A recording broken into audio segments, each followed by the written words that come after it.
that will avoid future repetition of the same. We as the members of the Senate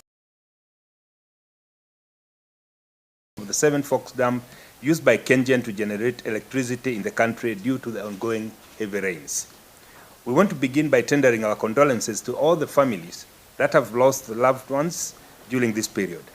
It is true that the rains experienced by the country have come with a lot of destructions to property, injuries, and death.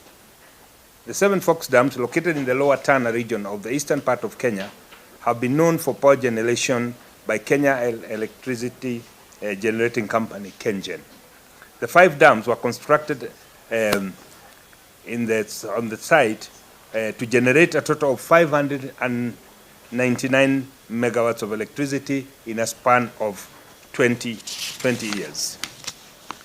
The dams were designed cascaded so that the maximum potential of each dam would be tapped. It is worth noting that 34 years down the line, no additional dam has been constructed despite increased human activities like irrigation, deforestation, and increased population. From 1989 to the present, the population of Kenya has increased from 21 million to over 50 million. This has led to settlements along the riverbanks and in the lower basin. As we all know, the impact of the climate change globally has led to severe droughts and flooding. Kenya has not been spared. The population living on the downstream of the dams have repeatedly suffered from this flood. As a result, counties like Garissa, Tana River, Kilifi, among others, have continued to suffer as a result of the flooding. The result of the heavy rain level has lessened the spillway levels, leading to a discharge of over 1.3 million liters of water per second. The consequence of all this water flowing downstream is the flooding as witnessed in Garissa, Tana River, and some parts of Ramu.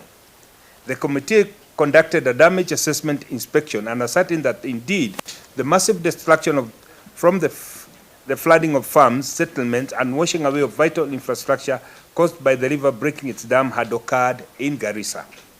The question that we now ask ourselves, what will be the long-term measures? As stopgap measure, the committee is persuaded to believe that the raising of the weir wall of the Masinga Dam by over 1 meter will delay the overflowing of the water downstream. However, this is only a short-term strategy, and a permanent solution would be to construct a bigger dam downstream. This is in line with the government effort to construct the High Grand Falls multipurpose reservoir, which is one of the flagship projects envisaged in the Vision 2030. The proposed dam site is on the Tana River and will be located in Tharaka Nithi County, will be located on the lower side of the river. The potential and has a potential to store a runoff of about 5 billion cubic meters. During the rain season, this would ensure that the water does not overflow for a period of 5 years. The water will be used for irrigation, domestic, and industrial purposes. Additionally, the government of Kenya signed an MOU in form of public-private partnership with the UK firm for the construction. It is in this line that we also want to congratulate His Excellency Dr. William Samuel Ruto for having declared tomorrow as a public holiday, as a day very much, and I welcome my members to make a remark.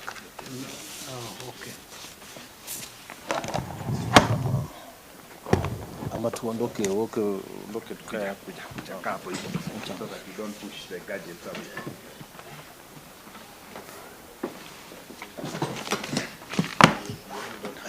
Yes. Asante sana Bwana Chairman wetu wa Matinga.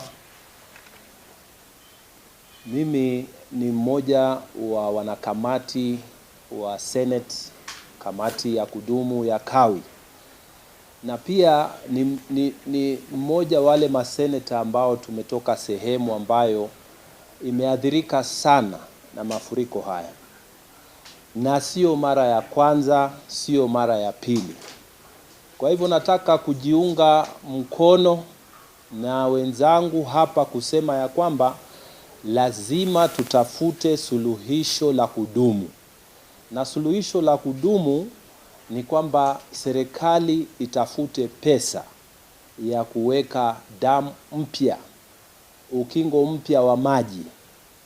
Hii mambo ya kufanya stop gap measures, ya kwamba kila wakati tuko na mafuriko, tunaletewa chakula, tunaletewa neti. Ukifanya mahesabu ya tangu tulipoanza kupata hii flooding mpaka saa hii, miaka miwili, miaka mitatu, ile pesa ambayo imetumika, kama tungeiweka kwa ajili ya kujenga mabawa mapya ya kushika maji, tungekuwa tumeanza safari ya kupata kutosha. Na saa hii shida yetu ni kubwa sana, na matatu sisi Tana River bado tuko na mafuriko. Wamama wetu na watoto bado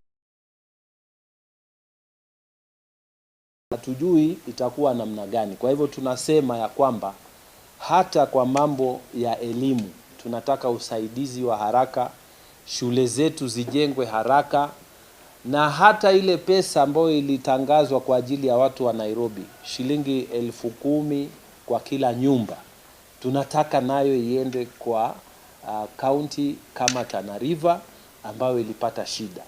Na sisi tunasema namna hii, haiwezekani kwamba serikali kila siku inaunda na kuregelea kuunda. Kitu cha kufanya ni kupata suluhisho kamili. Na hii High Grand Falls ambayo kamati yetu inasema, hatusemi tunaomba, tunasema hii sasa ichukuliwe kama issue la usalama, a security issue, ipewe priority. Kama kuna program zingine ziwekwe kando, tujengewe hili bao, kwa sababu pesa ambayo itatumika tena mwaka ujao itakuwa nyingi zaidi. Kwa hivyo tunaomba sana kama kamati ya Kawi ya kwamba hii High Grand Falls ipewe kipaumbele, ili wananchi wa zile kaunti ambazo ziko kule chini tusiendelee kupata hasara na kupoteza maisha vile tunavyoumia kwa sasa. Asanteni.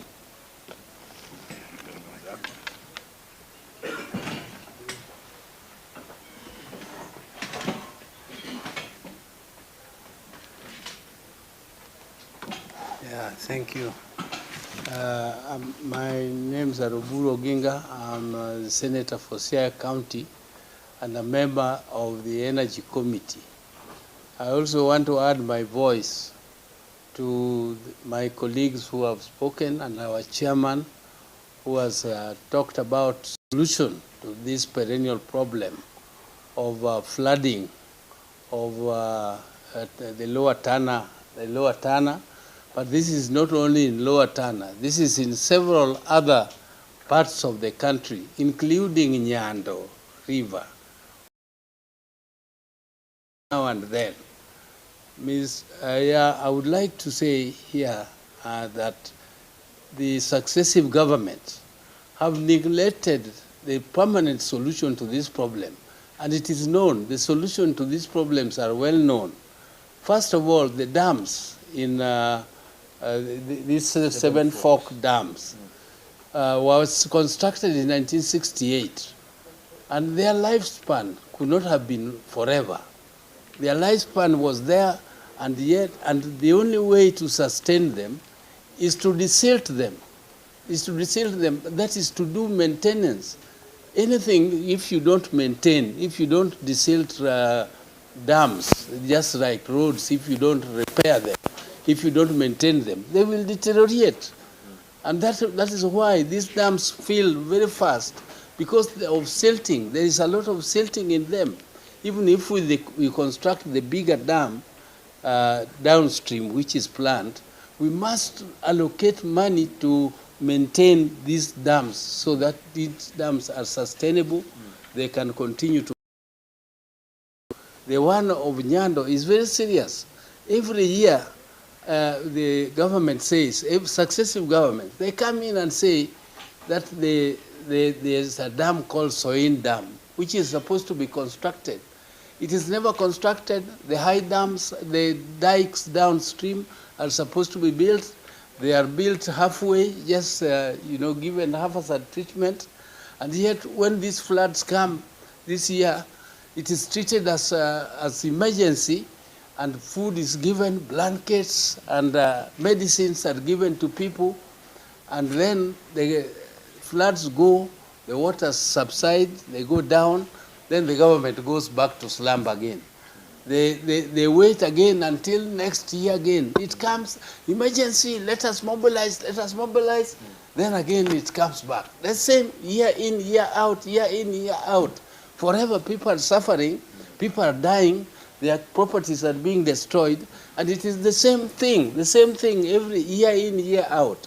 We are urging that the government should, this time round, not just make it a statement that we know, because we know these solutions.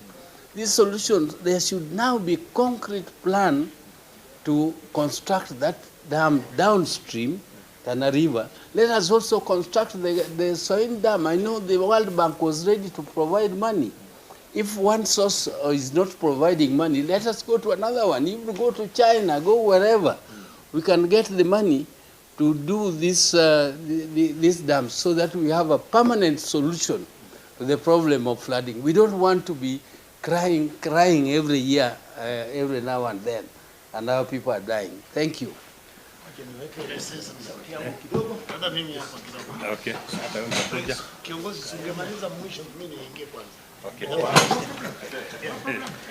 Okay. Chair, so I want that my majority whip to complete. Mine is just on two things, Chair, is out of the country. Number one is we already have examples of successful projects that are undertaken under PPP, like the expressway.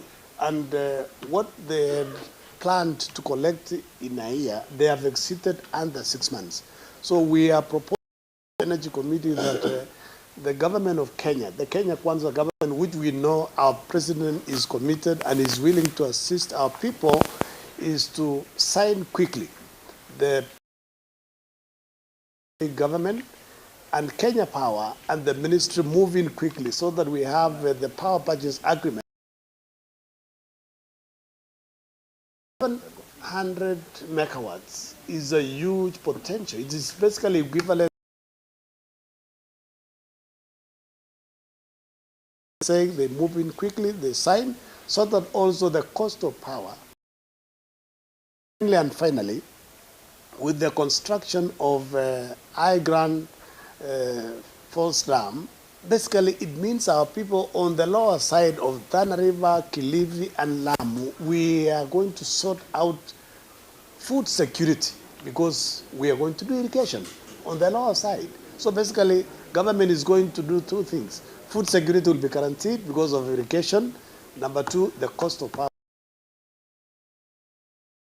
As a matter of urgency, and we are asking also Gengen, because they're the ones who are running these dams, to budget and put in resources every year to maintain the dams by desilting instead of sleeping on the job. Okay.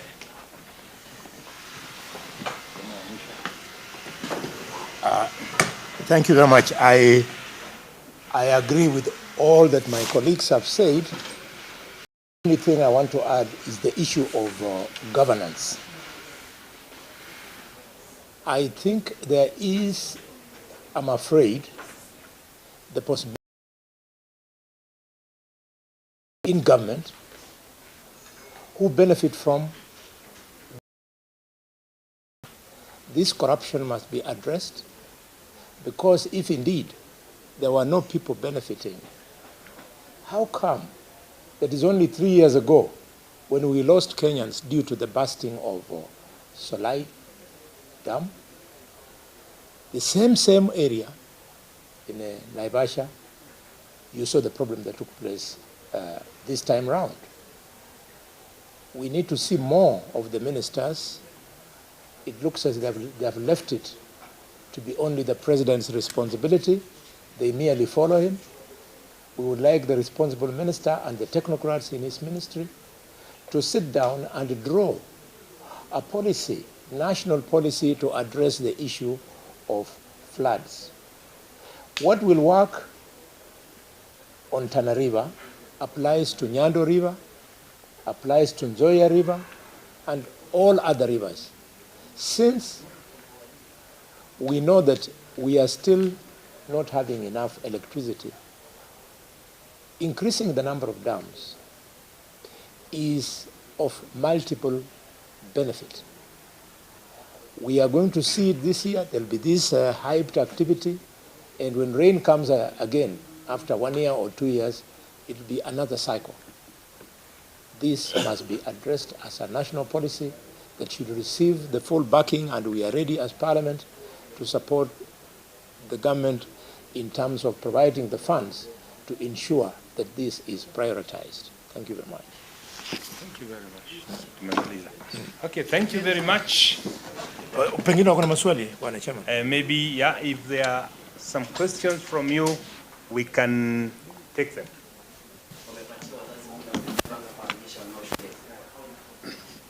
Asante sana kwa swali lako.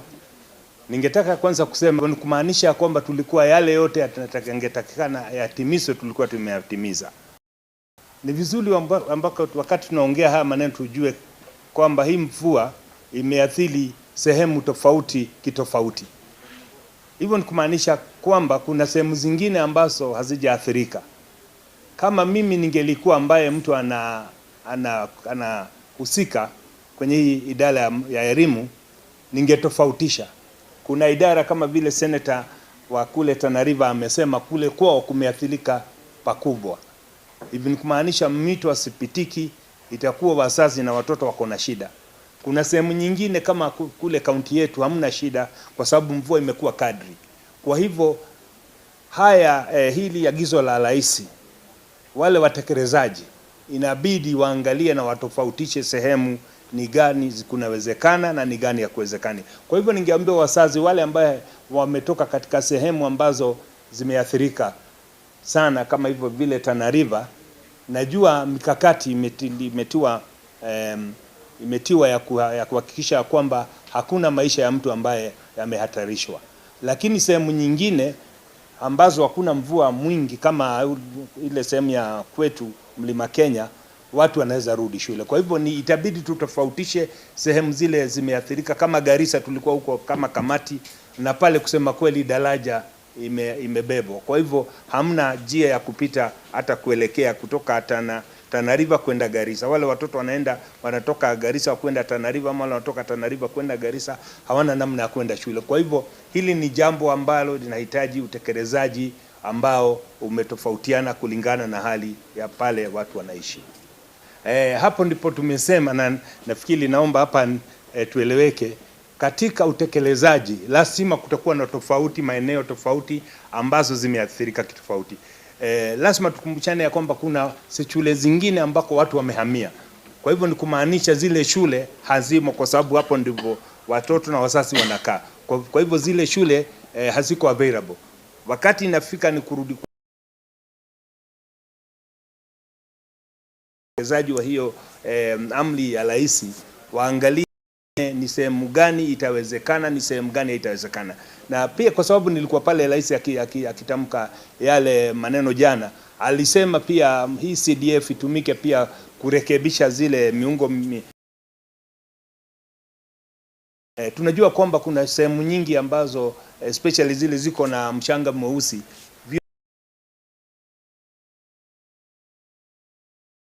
Ile taratibu ya kutekeleza ile amri lazima itazingatiwa kulingana na yale matatizo yako masehemu tofauti.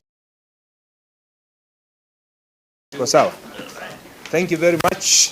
Mo Radio 88.2 FM. We are in charge. Energy Standing Committee on Energy in the Senate. We are here to release a press statement relating to the overflowing of the 7 Fox dams and the mitigation factors.